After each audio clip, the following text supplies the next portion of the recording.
Hello everyone, welcome to learner garage. तो super Sunday कैसा बीत रहा है? आशा करते हैं आप लोग रिवाइज कर रहे होंगे। आज संडे को आप लोग वेट तो नहीं कर रहे थे ना कि आज लेक्चर आएगा करंट अफेयर का। आज संडे को रिवीजन का डे होता है, ओके, इसीलिए लेक्चर आज नहीं आया। आप जो वीक में पढ़ते हो ना, कोई भी सब्जेक्ट पढ़ते हो, ये नहीं करंट अफेयर, मैथ्स पढ़ते हो, रीजनिंग पढ़ते हो, चाहे किसी भी सब्जेक्ट करते हो, रिवीजन करना बहुत जरूरी होता है। क्योंकि रिवीजन नहीं करते जाओगे, नहीं कीजिएगा, सिर्फ पढ़ते जाओगे तो उसका कोई आउटकम निकल के नहीं आने वाला है। तो यही सबसे ज़्यादा जरूरी है कि उसको रिवीजन करते रहिए। कहा जाता है कि अगर सांप के बिल में हम जा रहे हैं तो उसके पहले उसमें भांप लेके कितना जो है से क्या है उसके अंदर, कैसा सांप है और क्या है, सारी चीज़ों को देख लेना चाहिए। उसके बाद हमको इसमें एंट्री मारना चाहिए। तो अब नेशनल पार्क पढ़ने से पहले हम लोग जान तो लें कि आखिर नेशनल पार्क आखिर होता क्या है। सिर्फ नेशनल पार्क एक नेशनल पार्क ही नहीं होता है, ये नेशनल पार्क तो बहुत अंदर वाली चीज़ है। उसके रिलेटेड दो चीज़ होते हैं, wild life sanctuaries and biosphere reserve. तो पहले तो जान लें कि बायोस्फीयर रिजर्व्स और जो वाइल्ड लाइफ सेंचुरीज हैं क्या होते हैं। तो सारी चीज़ों को हम लोग गो थ्रू होंगे, उसके बाद हम लोग नेशनल पार्क पे जाएंगे। This is the part 1 of video. और इसमें जो हम लोग हैं, जो यूनेस्को को रिकॉग्नाइज किया है वर्ल्ड हेरिटेज साइट जिस नेशनल पार्क को, सिर्फ अभी उसी को डिस्कस किया जा रहा है। And they are the very very important for any competitive examination. Direct दिए जाएंगे और मैच करने के लिए आ सकते हैं, ओके, किसी भी एग्जामिनेशंस में। तो नेशनल पार्क वेरी इंपॉर्टेंट। तो देखते हैं, दिस इज यह डायग्राम क्रिएट किया गया है ताकि आप लोगों को अच्छी तरह से थोड़ा सा समझाया जा सके। ये मेरा प्रयत्न रहा है थोड़ा सा। तो देखिए, ये बायोस्फीयर रिजर्व है, this is the outer area and this is the second outer and this is the inner most, okay, area है जो कि नेशनल पार्क होता है। तो कहा जाता है कि अभिमन्यु को सातवां दरवाजा तक वो पहुंच नहीं पाए थे, नहीं पहुंच पाए थे ना। तो क्यों नहीं पहुंच पाए थे, उसका रीजन था। देखिए, इसमें आखिर है क्या कि जो बायोस्फीयर रिजर्व होता है, ठीक है, उसमें बहुत थोड़ा मोड़ा रिस्ट्रिक्शंस, थोड़ा मोड़ा ह्यूमन एक्टिविटी को अलाउ किया जाता है। अंदर में वाइल्ड लाइफ एनिमल्स प्लांट वगैरह को प्रोटेक्ट किया जाता है। बहुत माइनर एक्टिविटीज़ को अलाउ किया जा सकता है, बहुत कम। और national park is the most restricted area. तो इसी सोचिए कि आपको अगर अंदर में जाना होगा तो सबसे पहले आप किस में क्रॉस करोगे? बायोस्फीयर रिजर्व में, ओके। और देन किस में जाओगे आप? वाइल्ड लाइफ सेंचुरी में जाओगे और तब नेशनल पार्क में जाओगे। यानी कि नेशनल पार्क में जाने के लिए आपको बहुत प्रयत्न करनी होगी ना। तो इसीलिए जो है नेशनल पार्क सबसे ज़्यादा रिस्ट्रिक्टेड एरिया होता है। मैंने यहाँ ऑर्डर भी लगा दिया है, okay. National park is the most restricted, then wildlife sanctuary and then biosphere reserve, okay. यही है मेरा प्रयास, देखिएगा समझ के कि कैसे क्या क्या है। इसके बायोस्फीयर रिजर्व्स क्या होता है, नेशनल पार्क्स क्या होता है और वाइल्ड लाइफ सेंचुरीज क्या होते हैं, ओके। तो यही था इसके बारे में। अब देखते हैं आगे। तो अब एरिया वाइज को देख लेते हैं। नेशनल पार्क्स टोटल जो है इंडिया में अभी प्रेजेंट में 104 हैं। वाइल्ड लाइफ सेंचुरी आपको मिलेंगे 551, मई 19 का डेटा है। और बायोस्फीयर रिजर्व्स मिलेंगे आपको 18, ओके। और जो नेशनल पार्क टोटल लैंड पे है 1.23% एरिया पे हैं, और इंडिया का जो एरिया है उस पर। और ये जो वाइल्ड लाइफ सेंचुरीज हैं वो आपके 3.64% एरिया पे आपको मिल जाएंगे वाइल्ड लाइफ सेंचुरीज। और बायोस्फीयर रिजर्व टोटल 18 है। याद रखिएगा, नेशनल पार्क वही मैंने लिख दिया है कि नेशनल पार्क में क्या होता है, सब ज़्यादा रिस्ट्रिक्ट होता है, उसमें बहुत कम, उसमें बहुत कम, ऐसे करके जो मैंने ऑर्डर लगाया था वही है। आप लोग इसको से गो थ्रू हो जाइएगा। नेक्स्ट स्लाइड की ओर हम लोग मूव करेंगे, okay. This is the first national park of today and which is also the world UNESCO site, no doubt, उसी को डिस्कस कर रहे हैं। इसको इस्टेब्लिश किया गया था 1984 में, the great Himalayan national park.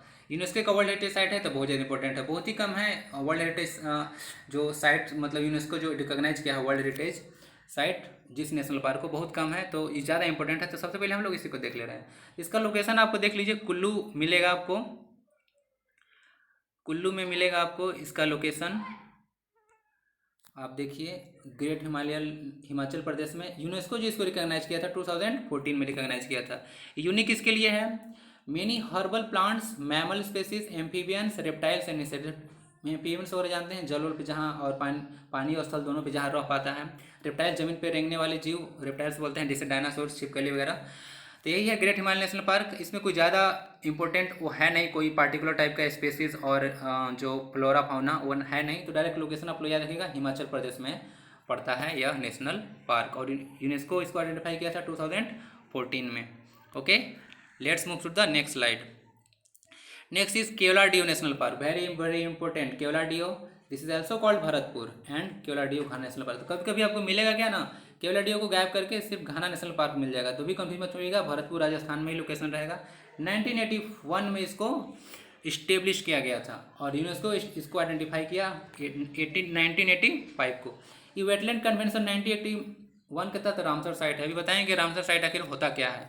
Okay, और ये जो है एक माइग्रेटरी वाटरफॉल आप देखे होंगे, वहाँ पे पाया जाएगा। साइबेरियन क्रेन आपको मिल जाएगा और बहुत सारे नेस्टिंग बर्ड्स मिलेंगे यहाँ पे। ये साइबेरियन क्रेन का मैंने पिक्चर लिया है। साइबेरियन मतलब ऑस्ट्रेलिया वाले रीजन जो होते हैं, ठीक है, वही है साइबेरियन। और वहीं से इन लोग पक्षी आते हैं हर ईयर विंटर में, जब वो उधर गर्मी हो जाती है तो यहाँ पे आते हैं। ओके, विंटर के ड्यूरिंग आते हैं केवलाडियो नेशनल पार्क में, तो उस समय बहुत ज़्यादा न्यूज़ में भी रहते हैं इन लोग। तो देख लीजिए, यही है Keoladeo national park, also called Bharatpur bird sanctuary, और लोकेशन भरतपुर में हो गया। 1985 में इसको रिकॉग्नाइज किया गया यूनेस्को के द्वारा। और एक रामसर साइट भी है, ये भी बहुत इंपॉर्टेंट है। रामसर एक साइट है ईरान में, जो कि कन्वेंशन हुआ था 1971 में। अभी हम लोग देखेंगे आगे चल के कि क्या होता है site and what is the totally about the Ramsar site. हम लोग इसको डिटेल में आगे देखेंगे। चलिए देखते हैं नेक्स्ट स्लाइड की ओर। नेक्स्ट स्लाइड में है Kanchenjunga national park. Spelling is very, इसको स्पेलिंग को लिख कर जलेबी की तरह घुमा दिया गया है ताकि इतना टफ हो गया है, तो देख लीजिएगा, याद हो जाता है तो वेल एंड गुड, नहीं तो कंचनजंगा याद रखिएगा।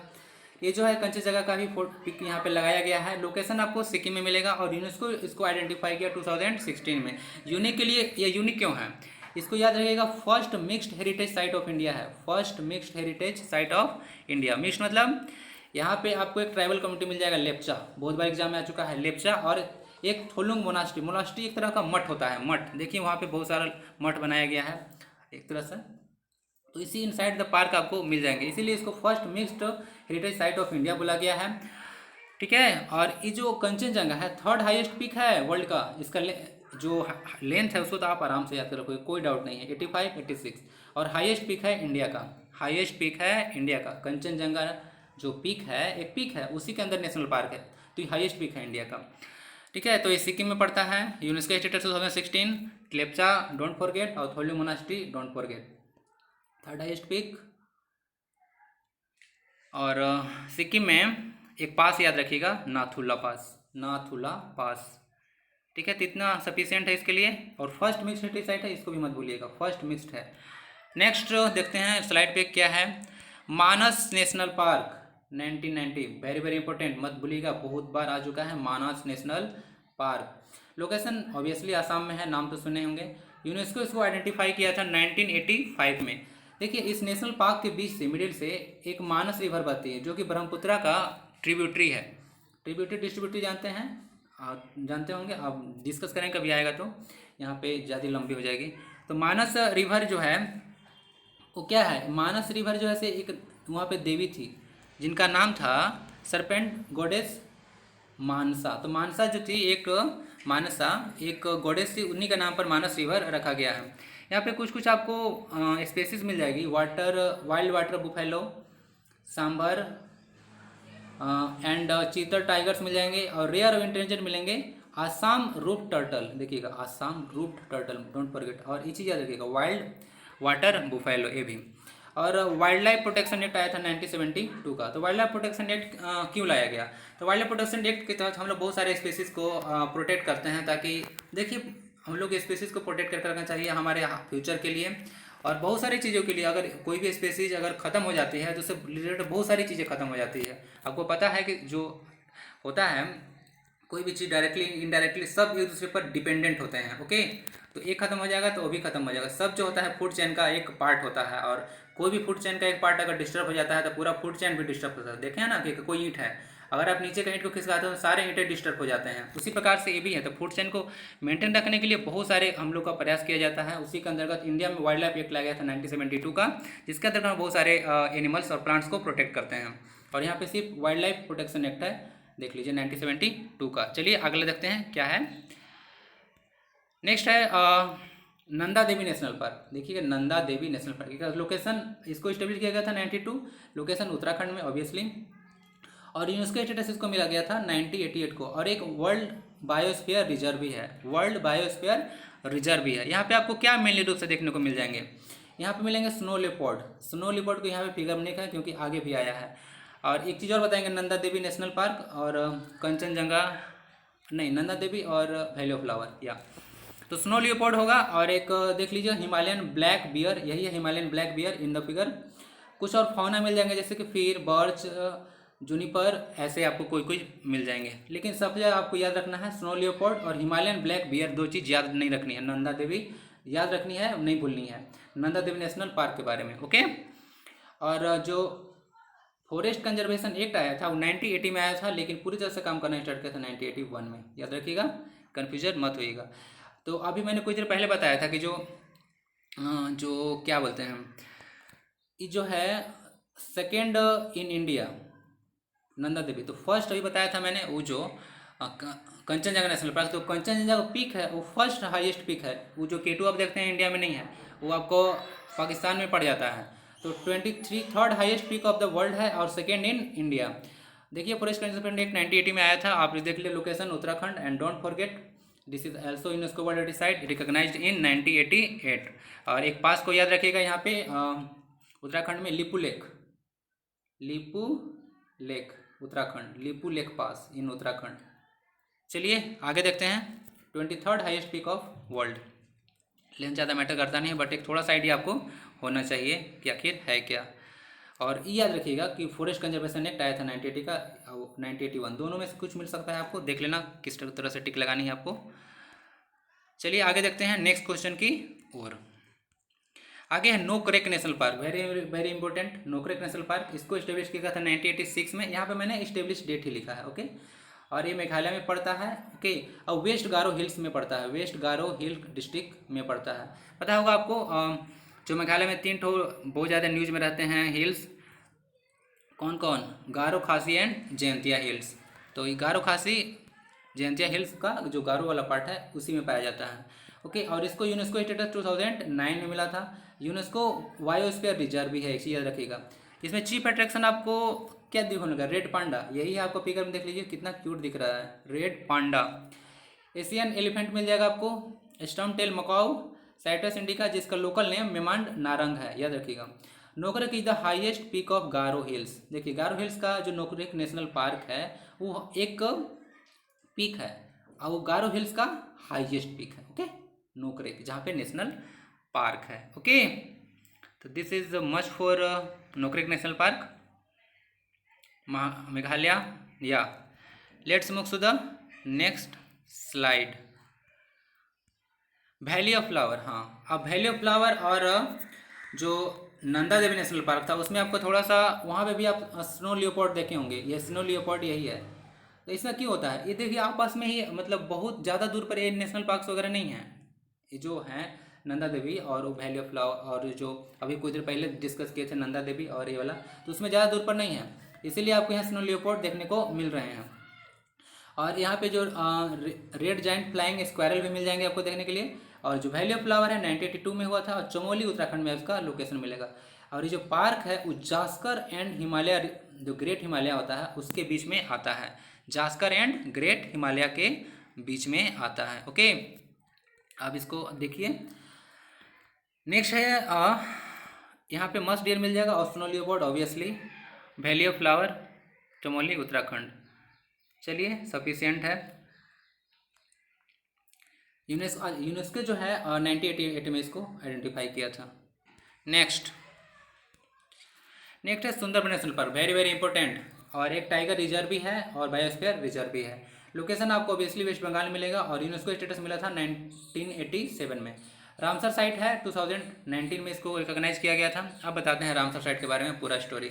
रामसर एक जगह है ईरान में, जहाँ पे 1971 में कन्वेंशन हुआ था, जिसको रामसर कन्वेंशन के नाम से जानते हैं। वहाँ से वेटलैंड का कॉन्सेप्ट आया था, वेटलैंड।